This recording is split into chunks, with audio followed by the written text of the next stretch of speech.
Well, it's really nice of you to say it. No, really. I mean it. Looking back on all of it with just a little perspective, I realized that Monica was something different. What I felt for her was something completely different. So it looks like you're it, lady.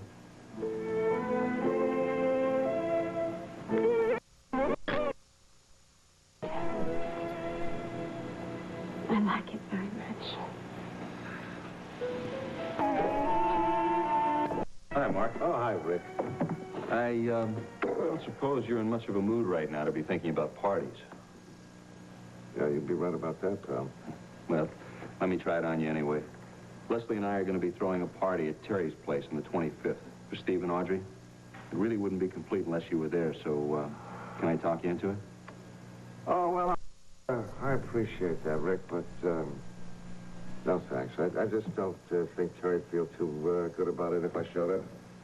Well, I don't think that Steve and Audrey would feel too good about it either, and I'm sure they'd feel a lot worse unless you were there.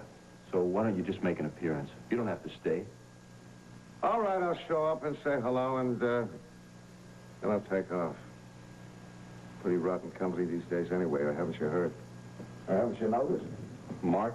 What? Gina told me that she was probably going to have to testify. Yeah.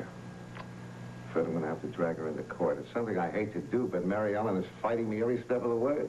Does she really think that she can convince the court that she was acting sanely? Yeah. And I can't convince her otherwise. I talk till I'm blue in the face. She doesn't listen. She thinks there's one big, huge conspiracy to commit her for the rest of her life. Just she thinks she will go to the court and tell them she was in command of every faculty during that period of time. Does she know what the consequences can be? No. That's what I'm afraid of. She's liable to win the battle and lose the war. And the judge could commit her to prison instead of a doctor. And if that happens, that's the last chance of curing her. The very last chance.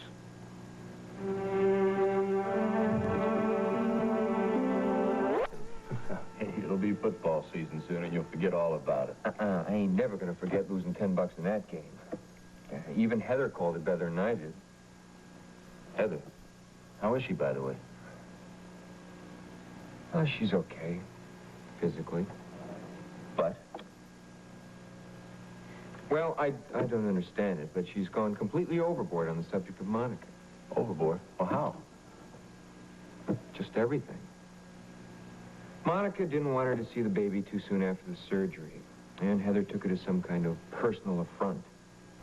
She said Monica was trying to make her crawl to her for permission to see him. I didn't realize there were any hard feelings between them. Then when Larry Joe Baker had that second attack, well, he was in Heather's room at the time, and Monica tried to find out what happened. Heather wouldn't even give her the time of day. When I asked her about it, she hit the ceiling and went into this long diatribe against Monica. I just don't understand it. Monica's been very decent in dealing with Heather. Her acting this way just doesn't make any sense at all. Well, I'm sorry to disagree, but I can see a reason. Well, pray tell. Plain, old-fashioned, garden variety jealousy. Heather probably thinks that Monica's still a threat where you're concerned. No, she knows better than that. Since when did jealousy ever lay claim to being rational and intelligent? No, there's got to be something else eating at her. She really knows that it's all over between Monica and me. She ought to be happy and secure. But she's jumpy as a cat. Why? Can recur, you know. You understand that, don't you? I can get another gallstone, you mean? That's right.